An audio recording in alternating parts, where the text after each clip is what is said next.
చాలా విషయాలు చెప్పడం జరిగింది. నిన్న అక్కడ రేవంత్ రెడ్డి గారి నాయకత్వంలో గాంధీ భవన్లోనో ఎక్కడనో కాంగ్రెస్ వాళ్ళ మీటింగ్ జరిగింది. మరి మీరు టీవీలో పేపర్లో చూడొచ్చు.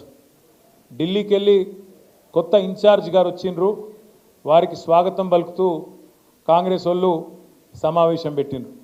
అందులో 3 ఆనిముత్యాలు లాంటి మాటలు నేను చూసిన. 3 ఆనిముత్యాలు, 1 కాదు 2 కాదు 3. ఒకటి రేవంత్ రెడ్డి గారు సెలవిచ్చిండ్రు, ఏమని? మంచి మైకులలో చెప్పాలి, చెడు చెవులో చెప్పాలి అన్నాడు. నేను రేవంత్ రెడ్డి గారికి చెప్పేది ఏంటంటే, మంచి మైకులో చెబుదామంటే ఫస్ట్ నువ్వు చేసిన మంచి అయితే లేదు, రెండోది మైకులో చెబుదామంటే కరెంట్ కట్ అవుతుంది. ఏం చేయాలి మరి? మంచి ఆడికెళ్ళి చెప్పాలి, చేసింది ఉంటేనేమో చెప్తే అందుకుంటుంది.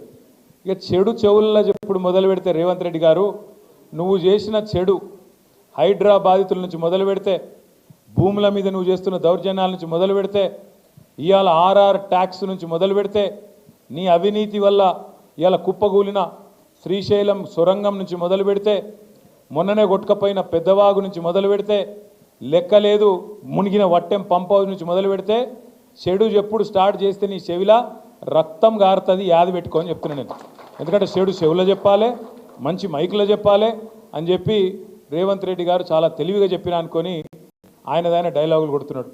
ఇంకా విచిత్రం అనిపించింది నాకు. ఆమె పాపం ఢిల్లీ నుంచి ఒక పెద్ద మనిషి వచ్చింది, ఇన్ఛార్జ్ మీనాక్షి గారు.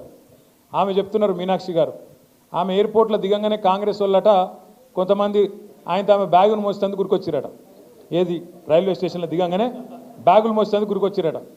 చాలా తప్పు, మీరు బ్యాగులు మోయొద్దు, బ్యాగులు మోసి మీ ఆత్మగౌరవాన్ని దెబ్బతీసుకోవద్దు అంటుంది.